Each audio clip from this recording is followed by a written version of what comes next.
એક સમાચાર પર નજર કરીએ તો સ્થાનિક સ્વરાજ્યની ચૂંટણીનું આ પરિણામ શું 2027 વિધાનસભાની બ્લુપ્રિન્ટ છે? સવાલ થાય 2026ની આજે સ્થાનિક ચૂંટણી કે જેને સેમીફાઇનલ કહેવામાં આવે છે, ને 2021માં જે સૂત્ર હતું ભાજપ સાથે મક્કમ અડીખમ, આ જે સૂત્ર છે ફરી એકવાર અહીંયા સાર્થક સાબિત થયું. તમામ મનપા જિલ્લા પંચાયતમાં ભાજપનો ભગવો લહેરાયો છે, કમળ ખીલ્યું છે અને વાસ્તવિક પરિણામ પછીનું તારણ ભાજપનો દબદબો યથાવત જોવા મળ્યો છે. હાલ વિધાનસભાની ચૂંટણી યોજાય તો ભાજપ બહુમતી મેળવી શકે તેવી પણ સ્થિતિ છે. એટલે કે સ્થાનિક સ્વરાજ્યની ચૂંટણી જેને વિશ્લેષકો પણ કહી રહ્યા હતા કે આ વિધાનસભા પહેલા સેમીફાઇનલ છે, પણ જો હવે ડેટાને જો આપણે મેચ કરીએ તો આજની તારીખમાં જો આજે પણ વિધાનસભાની ચૂંટણી થાય, આરામથી ભાજપ સત્તા મેળવી લે, સરકાર બનાવે એવી સ્થિતિ છે. એ જ અંગે વાતચીત કરીશું. નિકુંજ, 2021 તમને યાદ હશે કે જ્યારે આવું પરફોર્મન્સ થયું, 2021માં ક્લીન સ્વીપ કરવામાં આવી હતી. એ વખતે CR પાટીલનું શાસન હતું ને પછી એટલે કે પ્રદેશ પ્રમુખ હતા, અને 2022માં ચૂંટણી થઈ 156 બેઠક ભાજપ લઈને આવ્યું હતું. પછી ત્યારબાદ 162 સુધી આંકડો પહોંચી ગયો. આજના તારણ પણ એ જ કહી રહ્યા છે કે 2026ના ડેટા લઈ લઈએ, આજે ચૂંટણી થાય તો ફરી એકવાર એવી જ્વલંત સફળતા ભાજપને મળે.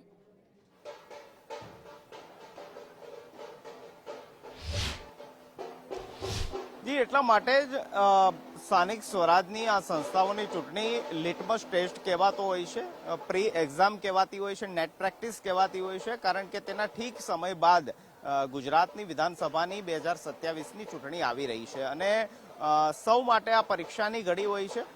ભાજપે આ પરીક્ષા સારા ગ્રેસિંગ માર્ક સાથે પાસ કરી છે અને તે પરથી જ એ પ્રકારનું અનુમાન લગાવી શકાય કે હવે પછીનો જે 1.5 વર્ષનો સમયગાળો છે જેની અંદર 2027 વિધાનસભાની ચૂંટણી આવવાની છે, તો જીત મોમેન્ટમ જે છે તે અત્યારે ભાજપ સાથે જોડાઈ રહ્યું છે.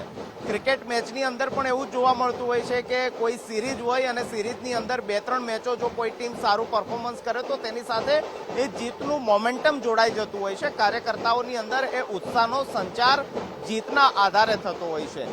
વિપક્ષની એ પ્રકારની આશા અપેક્ષા હતી કે સ્થાનિક સ્વરાજની આ સંસ્થાઓની ચૂંટણીમાં તેમનું પરફોર્મન્સ સારું રહેશે અને તે પરફોર્મન્સના આધારે તેઓ 2027 વિધાનસભા ચૂંટણીની અંદર ઝંપલાવશે, પરંતુ તેનાથી એકદમ વિપરીત પરિણામો જે છે તે જોવા મળી રહ્યા છે અને તેમાં ભાજપે ક્વીન સ્વીપ કરી હોય તે પ્રકારની સ્થિતિ. હું અત્યારે આપને દ્રશ્યો બતાવી રહ્યો છું કે મુખ્યમંત્રી ભૂપેન્દ્ર પટેલ જે છે તે અત્યારે પ્રદેશ ભાજપ કાર્યાલય કમલમ ખાતે પહોંચી રહ્યા છે.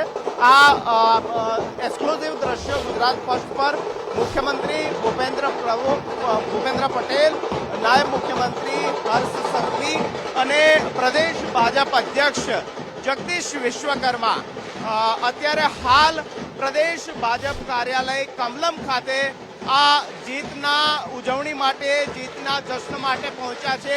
આપ દ્રશ્યની અંદર જુઓ છો કે ત્રણેય નેતાઓ જેની વાત થઈ રહી હતી, ત્રિપુટી તેવા મુખ્યમંત્રી ભૂપેન્દ્ર પટેલ, નાયબ મુખ્યમંત્રી હર્ષ સંઘવી અને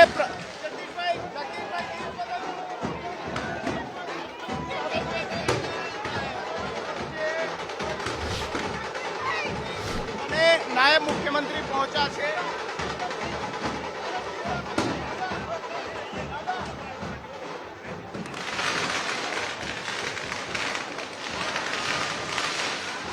આપ દ્રશ્યની અંદર જોઈ રહ્યા છો કે મુખ્યમંત્રી, નાયબ મુખ્યમંત્રી અને પ્રદેશ ભાજપ અધ્યક્ષ જગદીશ વિશ્વકર્મા પ્રદેશ ભાજપ કાર્યાલય ખાતે પહોંચ્યા છે અને ત્રણેય નેતાઓની જે બોડી લેંગ્વેજ જોવા મળી રહી છે, ત્રણેય નેતાઓની અંદર જીતનો ઉત્સાહ, જીતનું જશ્ન અને જીતની એક ભવ્ય ઉજવણીનો આ માહોલ અત્યારે હાલ પ્રદેશ કાર્યાલય કમલમ ખાતે દ્રશ્યમાન થઈ રહ્યો છે. અને મહત્વનું છે કે આ ત્રણેય નેતાઓના એ પુરુષાર્થના કારણે, મહેનતના કારણે આ ભવ્ય જીત જે છે તે સ્થાનિક સ્વરાજની સંસ્થાઓની અંદર ભારતીય જનતા પાર્ટીને હાંસલ થઈ છે અને એક જ ગાડીમાં બેસીને મુખ્યમંત્રી, નાયબ મુખ્યમંત્રી અને પ્રદેશ પ્રમુખ હાલ કમલમ ખાતે પહોંચ્યા છે. જીતની ઉજવણી થશે અને એક પ્રેસ કોન્ફરન્સ પણ થવા જઈ રહી છે.